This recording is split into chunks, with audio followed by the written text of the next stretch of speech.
Olá pessoal, sejam muito bem-vindos a mais uma aula de História aqui do Carecas de Saber. Eu sou a professora Giovana. Hoje nós vamos continuar nossa aula sobre a Primeira Guerra Mundial, aula 2. Se na primeira aula nós falamos sobre tudo o que ocorreu até o início da guerra, aqui nós vamos começar quando a guerra efetivamente, declarada, se inicia, o que acontece. Bom, a primeira etapa dessa guerra, ela pode ser conhecida como uma guerra de movimentos, em que os exércitos vão se deslocando para ganhar território.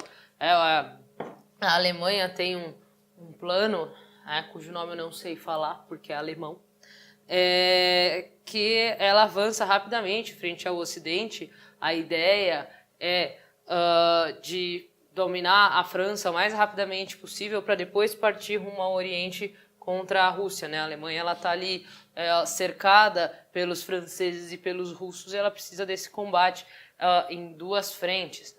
E aí a Alemanha acaba transpondo a Bélgica, e a Bélgica era um território neutro.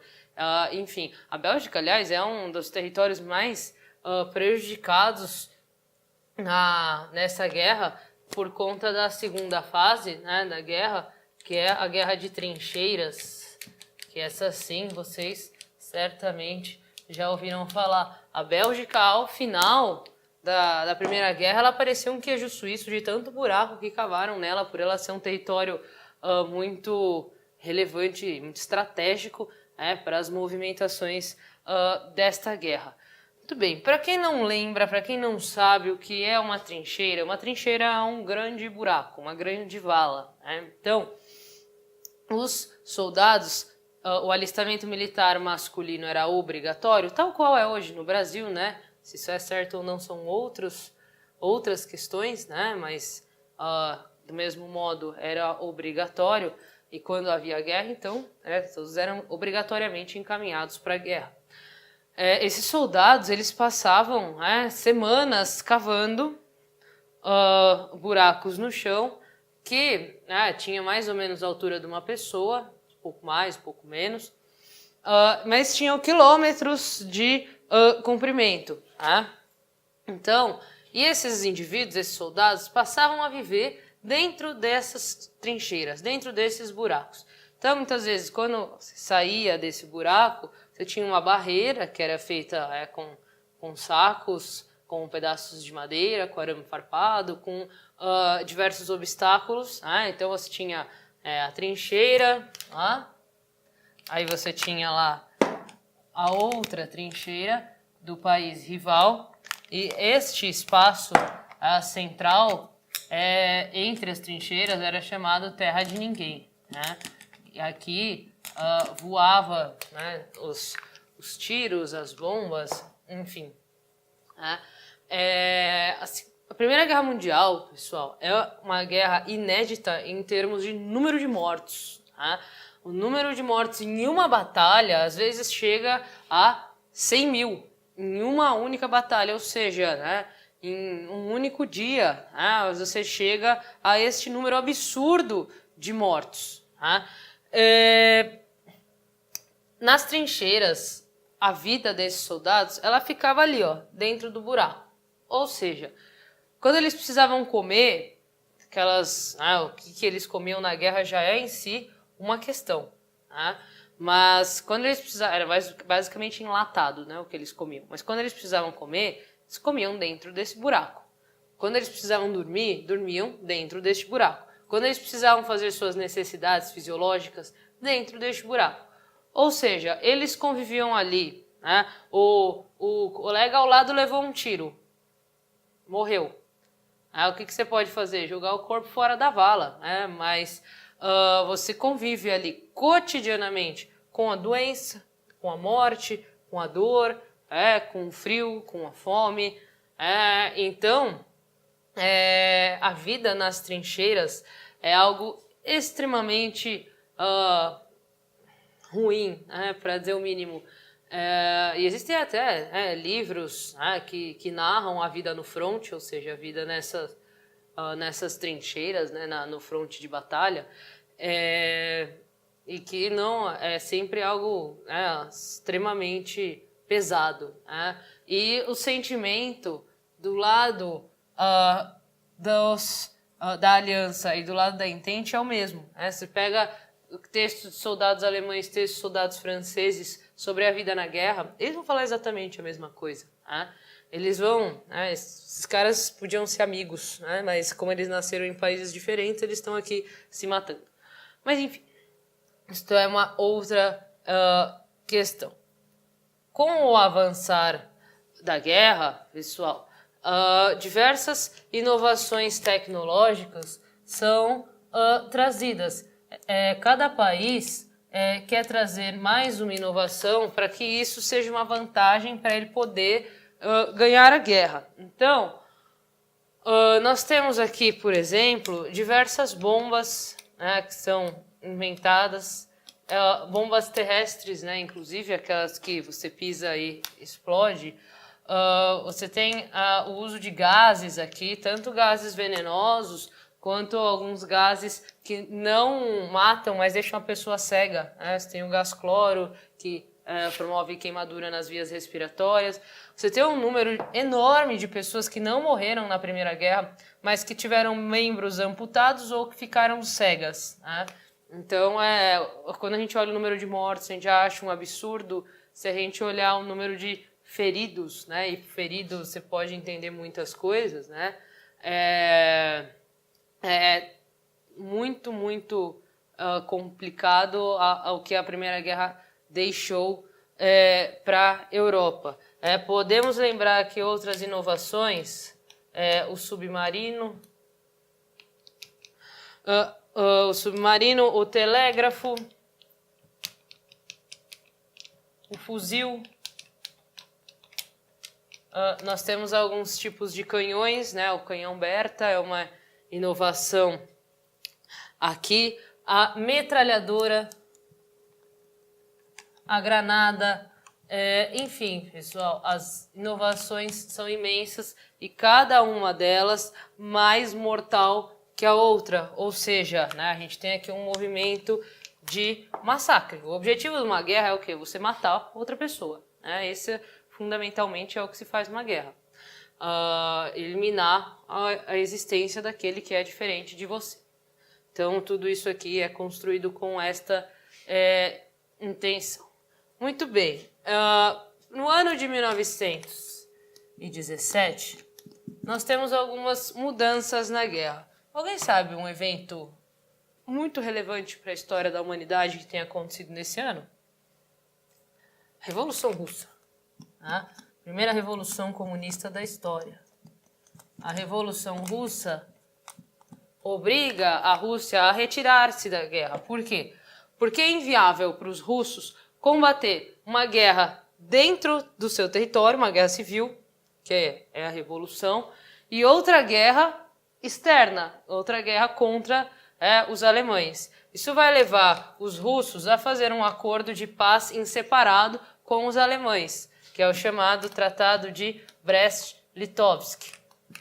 O Tratado de Brest-Litovsk permite que a Rússia se retire da guerra desde que ela entregue à Alemanha alguns territórios, são esses a Lituânia, a Letônia, Estônia, nome de país é sempre com letra maiúscula, né? E Finlândia.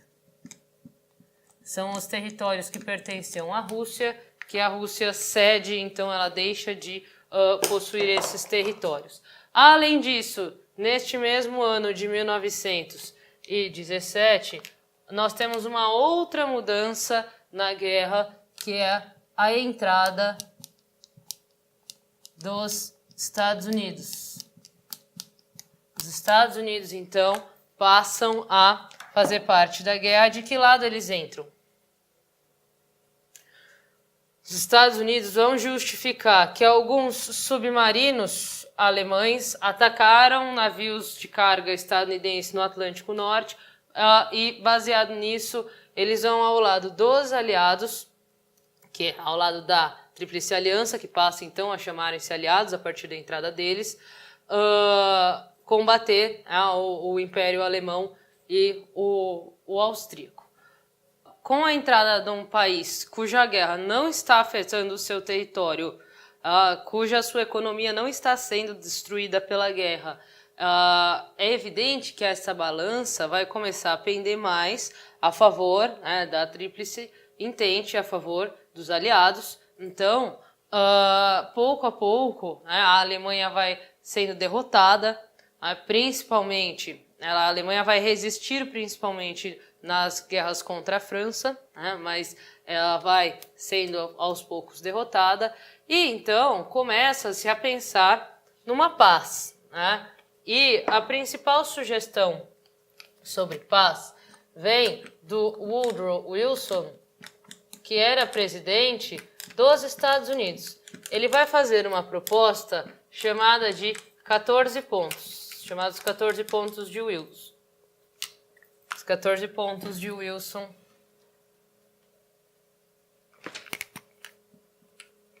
que propõe uma paz sem vencedores. É isso, ele quer, a guerra acabou, ninguém venceu, as fronteiras voltam a ser como elas eram antes, nós vamos fazer apenas pequenas mudanças e tudo bem, tudo volta a ser como antes, né? A ideia é que não haja, né, nenhum tipo de represália a ninguém, e que haja a criação de uma Liga das Nações que seria responsável por manter a paz na Europa e evitar que esse tipo de conflito que prejudica todo mundo voltasse a acontecer. Muito bem.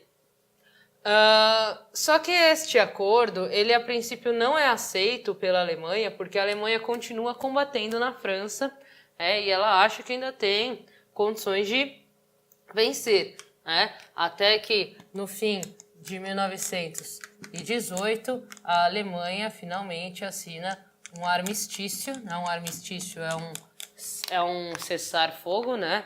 É como se fosse um movimento de levantar de armas, né? As armas estão apontadas, você levanta e fala, a gente não vai mais combater, não vai mais atirar. E aí, então, no ano seguinte, 1919, existe uma reunião, uma conferência de paz em Versalhes, na França, né? E nesta conferência de paz, os alemães são excluídos. A conferência de paz não tem a presença dos alemães. A Alemanha não participa. Então, nesta conferência, eles pegam esta proposta do Woodrow Wilson e vão mudando. Vamos mudar isso aqui, vamos mudar isso aqui, vamos mudar isso aqui. No final das contas, uma das poucas coisas que permanecem é a criação da Liga das Nações. Tá? Esta conferência, ela vai dar origem a um dos tratados mais famosos da história da humanidade, né? O Tratado de Versalhes. Nós temos outros tratados, né, ao final da Primeira Guerra Mundial. Vou destacar dois. Vou destacar Versalhes e vou destacar o de Saint-Germain, que é um tratado territorial. Então vamos lá. O que dizia o Tratado de Versalhes? O Tratado de Versalhes é o que o Eric Hobsbawm chamou de uma paz punitiva. É uma paz, é um tratado de paz a princípio. A ideia é que o tratado restabeleça a paz, só que é uma paz que cria diversas punições a um lado. Ao lado, não preciso dizer, da Alemanha. Então, por exemplo, vamos lá, alguns itens do Tratado de Versalhes. A Alemanha é a única culpada da guerra. Segundo, a Alemanha deverá reduzir o seu exército a 100 mil homens, abolir a sua marinha, abolir a sua aeronáutica. Terceiro, a Alemanha terá de pagar uma indenização aos países vencedores. Esta indenização, pessoal, ela causa o primeiro caso de hiperinflação da história do capitalismo. Até hoje, o único caso conhecido. Para que se tenha uma ideia do tamanho da inflação do marco, o marco era o dinheiro alemão na época, né? Nesse momento, os alemães, para comprar pão, tem fotos disso, né? Para ir comprar pão, os alemães eles enchiam baldes com dinheiro. E aí eles iam carregando esses baldes para comprar pão, porque o dinheiro valia tão pouco que um pão custava muito dinheiro. Tá?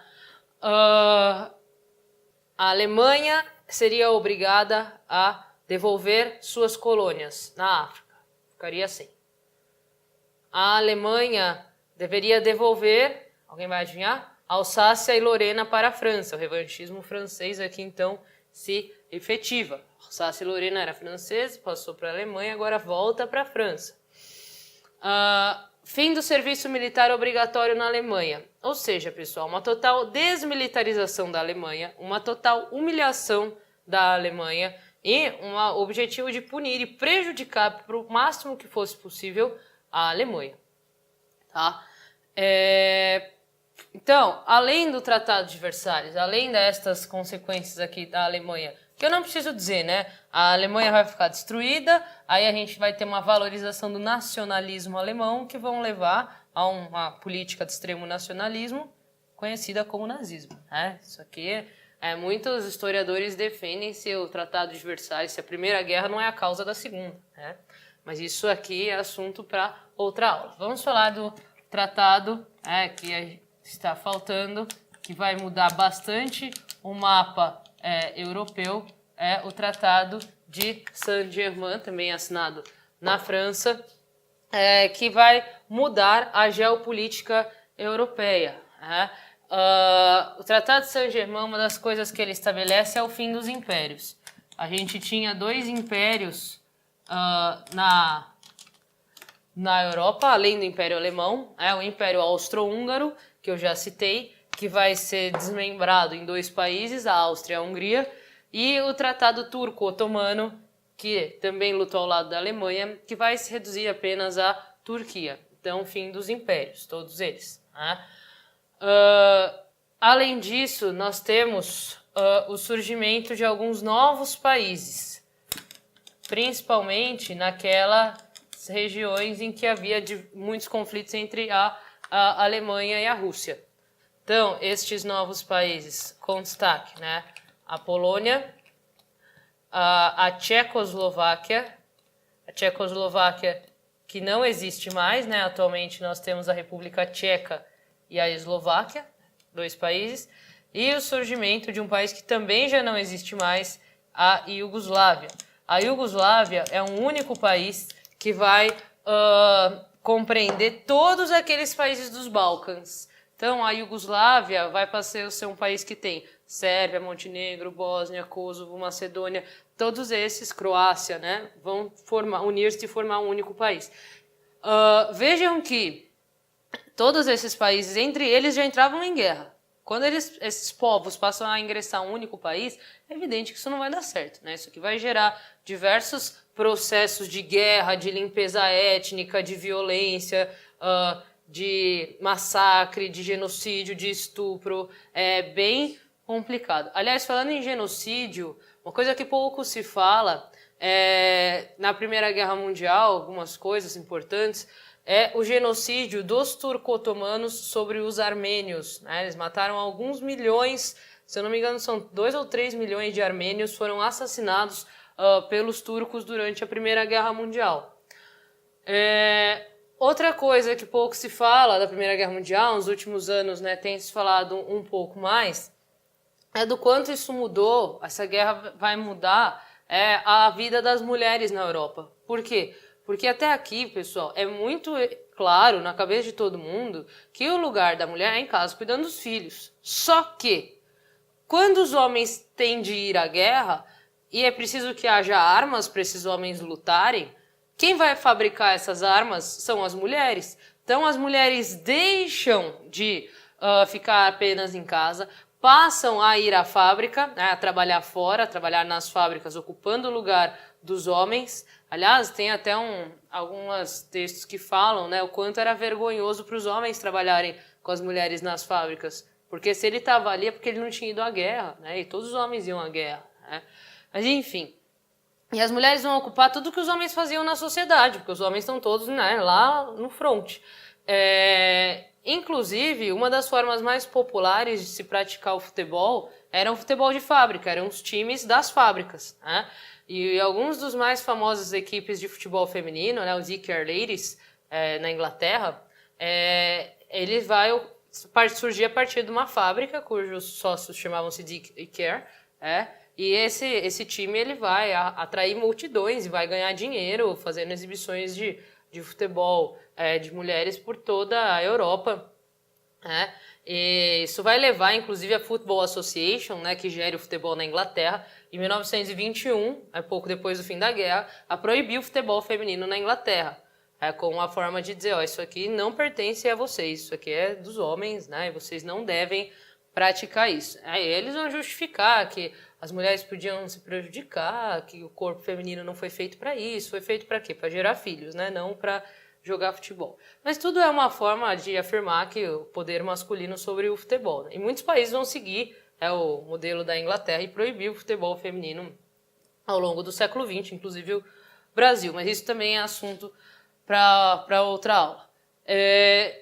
Muito bem, pessoal. Concluindo, então, a Primeira Guerra Mundial ela é um conflito sem precedentes que traz mudanças tanto na geopolítica global quanto na vida interna dos países, quanto na dinâmica econômica da própria Europa. Estas consequências são inéditas, estes números de mortos são inéditos, estas mudanças nunca antes haviam sido vistas, e tudo isso aqui, pessoal, compreende então o primeiro grande conflito da história da humanidade.